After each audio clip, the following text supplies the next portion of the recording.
ప్రకృతి ప్రేమికులకి, సమాజ సేవకులకి అందరికీ నమస్కారం. ఈరోజు ముఖ్యమైన విషయం ఏంటంటే, అందరూ గమనించాల్సింది ఏంటంటే, మన ఇంట్లోకి వచ్చే ప్లాస్టిక్ కవర్లు, కూరగాయల కవర్లు, అదేవిధంగా సరుకుల కవర్లు, దాంతోపాటు మన ఇంట్లో వాడుకునే వస్తువులకి కొన్ని ప్యాకింగులతో సహా కవర్లు వస్తున్నాయి. అది తప్పని పరిస్థితి.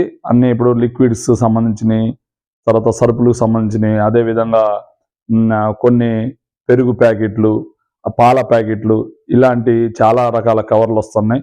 వీటన్నిటిని కూడా మీరు ఒకసారి ఆలోచించి వాటిని మీరు వాడుకున్నాక, అవన్నీ సింగిల్ యూజ్ కవర్లు, అవన్నీ ఇంటికి రావడం వల్ల తప్పని పరిస్థితి తెచ్చుకోవటం వల్ల వాటిని మీరు సింగిల్ యూజ్గా యూజ్ చేసుకొని వాటిని మీ ఇంట్లో ఒక అట్టపెట్టె లాంటిది ఒక డస్ట్బిన్ తయారు చేసుకొని ఆ డస్ట్బిన్లో వీటన్నిటిని భద్రపరిచి ఒకే రోజు మీకు వచ్చే గ్రామ పంచాయతీ ట్రాక్టర్లు కానీ, మున్సిపాలిటీ ట్రాక్టర్లు కానీ వాటిలలో మీరు వేసి పంపిస్తే ఏం జరుగుతుందంటే, కొంత సమాజాన్ని, ప్రకృతిని శుభ్రపరచడానికి, రోడ్డుకి ఇరువైపులా అటు ఇటు చెత్తా చెదారం పేరుకుపోకుండా ఉండడానికి వాటర్ బాటిల్స్, ఇలాంటి సింగిల్ యూజ్ కవర్లు అన్నిటిని మీరు భద్రపరుస్తారని చెప్పి కోరుకుంటూ, మీరు ఎంతో కొంత సమాజానికి మేలు చేయాలి, సేవ చేయాలనుకుంటే ఇది కూడా మీకు ఒక అవకాశం.